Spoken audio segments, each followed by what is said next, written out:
C'est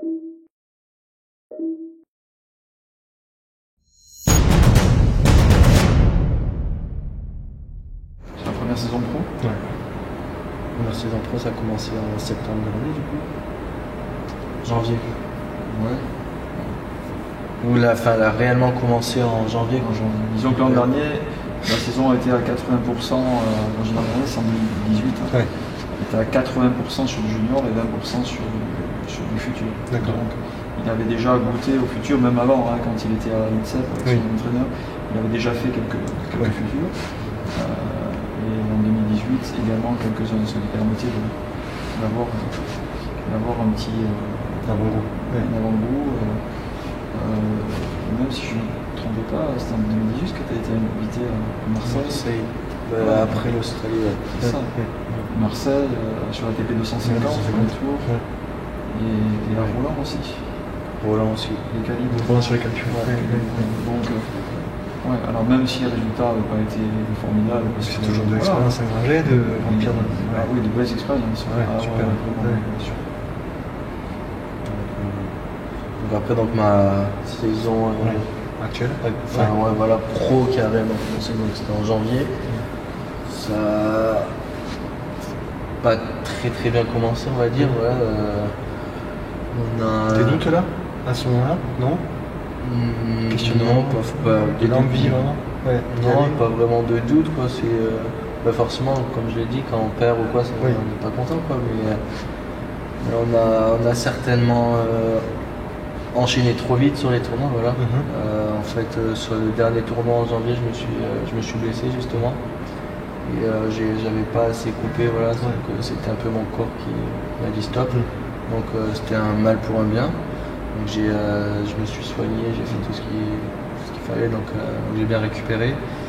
Et puis quand je suis reparti en entraînement ou quoi, j'avais de nouveau du jus, de l'envie et tout ça, et ça se voyait sur le terrain et en match aussi. Donc j'ai bien joué. J'ai eu la chance que les résultats viennent de suite.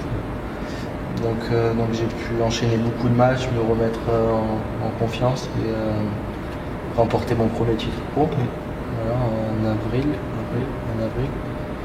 Donc un premier titre pro, forcément ça ne s'oublie pas. C'est important pour les joueurs. Donc j'ai réussi à faire enchaîner pas mal, arriver à Roland Garros avec beaucoup de confiance. J'ai réussi à passer le premier tour des qualifs. Voilà. Après deuxième tour des qualifs, je loupe mon match. Voilà. C'est dommage que ça arrive à Roland, mais bon, c'est comme ça. Et après je sais plus. Après on est parti à Lyon, voilà, sur le Challenger, donc niveau encore au-dessus. J'avais eu la chance d'en faire en début d'année justement, et voilà, donc j'ai réussi à gagner 2 matchs. Forcément 2 matchs sur des joueurs qui sont plus forts, meilleur classement. Donc c'est pareil, ça donne beaucoup de confiance, ça montre que le niveau de jeu est présent, donc c'est important. Et puis après j'ai fini la saison sur terre battue, c'était en Espagne, c'était au mois de juillet. Et pareil, on devait faire une tournée de 4 tournois. Et c'était un peu sur la pente, sur la mauvaise pente. Mais voilà, c'est une période qui est, je sais pas si je peux dire normale, mais qui arrive, voilà, où tu te sens moins bien, moins d'envie, forcément plus de fatigue. Fatigué. Donc voilà, on devait faire 4 tournois, et au bout du 3e tournoi, Marc l'a vu et moi je l'ai ressenti aussi, j'étais à bout. Donc on a décidé de couper à ce moment-là, pour pas faire la même erreur qu'en début d'année, pour pas se reblesser ou quoi. Voilà, on a décidé de prendre 15 jours off et puis une semaine de physique. Quand tu parles off, c'est off. Là, le coup, Et là, du coup, pour éviter de retrouver ces moments où c'est que tu descends, toi dans ta prog, tu t'intègres plus de moments off maintenant, de repos complet. Oui. Voilà, tu te sers de ces expériences-là pour écouter un peu ce qu'il vit, ce qu'il ressent, et mettre un peu plus de pause. On n'a pas eu de crainte à organiser cette période de 2 semaines En plein été, quand on discute avec d'autres joueurs, l'été ils jouent tout le temps. Tout le temps. Et là, nous, volontairement, on a coupé pendant 2 semaines. Et c'était aussi pour nous un moment de transition entre la terre battue, entre le mois d'avril et le mois de juillet, et la fin de saison où ça allait être du dur, donc de fin août à maintenant. Ça permettait de faire le lien, de se reposer, se réentraîner et réattaquer la fin de saison sur une autre surface. Donc donc voilà, on a décidé d'arrêter. C'était un bon choix, parce que j'ai pu forcément récupérer, me remettre à 100%, souffler pour mieux repartir sur dur. On a fait une bonne préparation physique avec Kevin et Marc aussi. On a fait une semaine vraiment que de physique. D'accord. J'ai pas du tout. T'as pas tapé? Non, j'ai pas touché à la raquette. On est parti à la montagne, faire un rando, tout ça. Qui aussi fait du bien pour nous, quoi, de prendre l'air, voir autre chose et tout. Même en travaillant, je trouve ça intéressant. Et puis quand je suis reparti en tournoi, pareil, je me sentais vraiment bien, content d'être sur le terrain, ce qui pouvait être un peu plus compliqué en Espagne. Mais très content. Et puis pareil, les résultats ont évidemment, si tu arrives dans des conditions pareilles. Je me sentais bien, tout était bien, donc il n'y avait pas de quoi. Et puis donc j'arrive sur mon tournoi de reprise, je perds en finale sur un match que je ne dois pas forcément perdre. J'aurais pu m'énerver, repenser. Voilà. Après j'ai fait un autre match aussi qui n'était pas très bon, pas bon. La semaine juste après, alors que je venais de faire une finale. C'était pas facile de jouer 2 jours après. Donc ça m'a aussi remis les pieds sur terre entre guillemets. Donc après l'Italie et un tournoi en France, un challenger, on est parti aux États-Unis avec Marc. Voilà, on est parti pour 3 tournois. Donc on est parti 4 semaines. 4 semaines. À chaque fois, tu essayes de faire minimum 2, 3. Essayer de faire des blocs, des blocs de 3 tournois. Surtout que vu que c'était aux États-Unis, il vaut mieux pas partir Puis c'était de l'autre côté, les États-Unis, c'est pas la côte ouest, c'est de l'autre côté, donc on partait sur 3 tournois. Voilà, on est parti aux États-Unis aussi pour continuer sur dur, continuer à jouer dehors aussi, donc on avait la chance. Et donc j'arrive sur la future la première semaine. Je gagne le tournoi sur des conditions pas faciles. Il y a beaucoup plus sur ce tournoi, donc mentalement ça prend quand même du jus, même si j'ai pas fait des très longs matchs. La semaine d'après, j'ai enchaîné. On a fait un long voyage entre temps. J'ai joué le dimanche, le lundi on a voyagé toute la journée. Le mardi j'étais sur un challenger à San Francisco. J'ai réussi à battre 2 bons joueurs. Voilà, 2 bons joueurs, un joueur qui est 200 et un autre qui était 350 ou 400. Après j'ai perdu contre Tommy Paul, qui est 80 mondial. Qui a fait un super match contre Team Roland. C'est ça, voilà. Je perds 7-6, 6-1, mais en faisant un très bon premier set, voilà. Donc forcément déçu, mais j'étais content d'avoir fait cet enchaînement-là.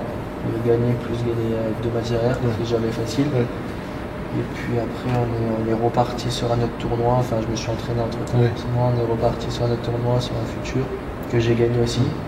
Là, donc je suis sorti de la tournée très content, voilà.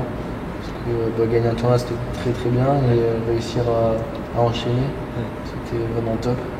Donc c'était cool, je suis rentré à ce moment-là dans les... On s'était fixé un petit objectif, voilà, de rentrer dans les 300, voilà. Et je suis rentré dans les 300 après la tournée. Et ça c'était ton objectif c'était l'objectif que vous étiez fixé pour la fin d'année là. Ou après cette période-là tu voulais qu'il soit là? En fait l'objectif du début de saison, parce qu'on se voit pour faire des objectifs de contenu, de placement. L'objectif de fin de saison était aux alentours de la 350e place. Ce qui partait non classé en fait.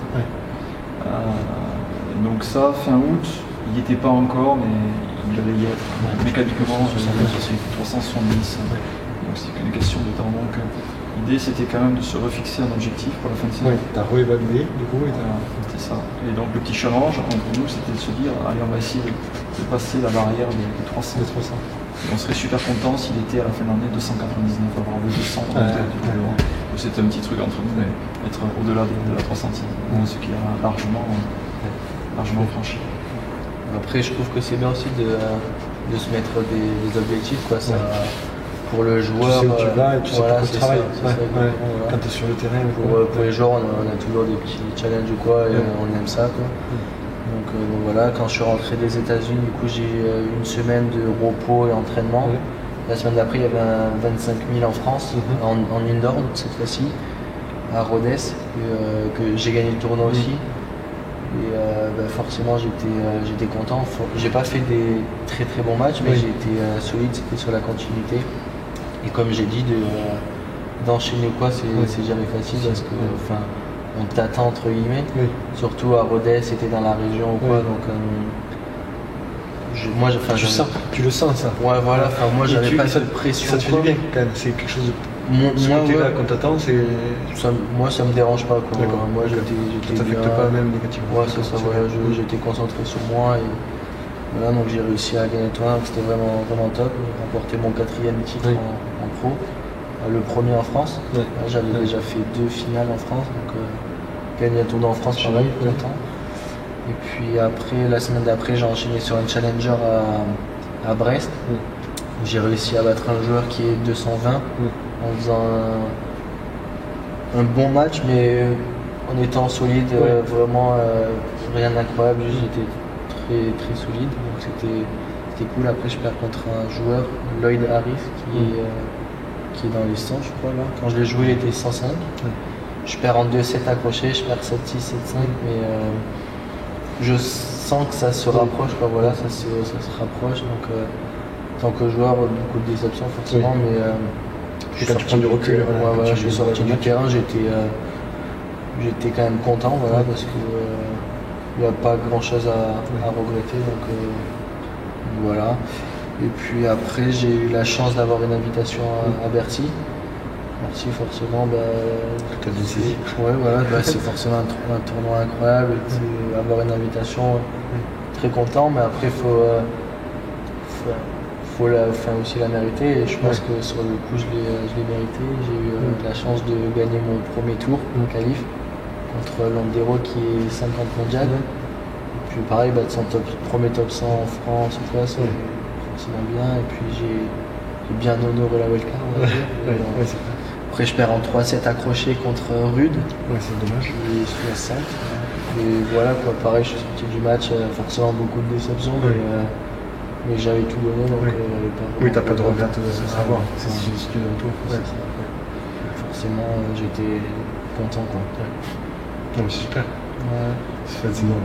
Et donc pour finir la saison, qu'est-ce qu'il vous reste? Là, plus rien. Et vous avez déjà fixé un peu ce que vous alliez avoir comme objectif l'an prochain? Pas encore. On est dans une période où on va dire on savoure. Tu regardes un peu, tu regardes un peu dans le rétro et tu profites de ce que vous avez fait, et il faudrait l'emmagasiner comme énergie politique pour l'année prochaine. Je pense que c'est important aussi de prendre des moments aussi de pause comme ça, en disant ok, ça s'est bien passé, on profite un peu de l'instant. Ensuite on aura le temps de se replonger dans la saison 2020, de fixer les objectifs de classement, les objectifs de contenu. Les deux vont ensemble, c'est le contenu qui va faire le classement.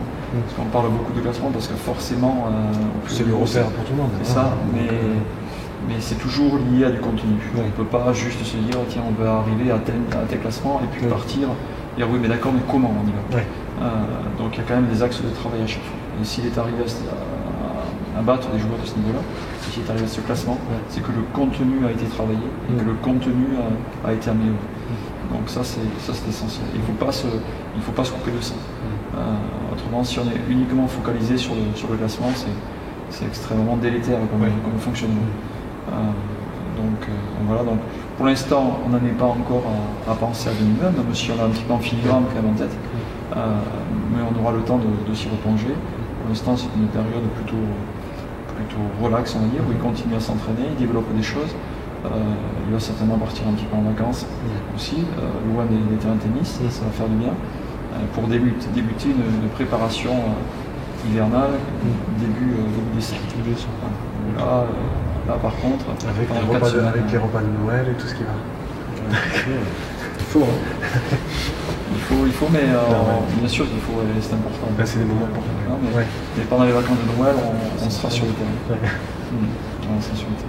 Bon, merci beaucoup, tous les deux. Plaisir. J'espère que ça vous servira à tous et que ça vous donnera des bonnes idées pour dans vos clubs. Et ce sera avec plaisir qu'on vous accueillera, Marc et Hugo, pour la suite.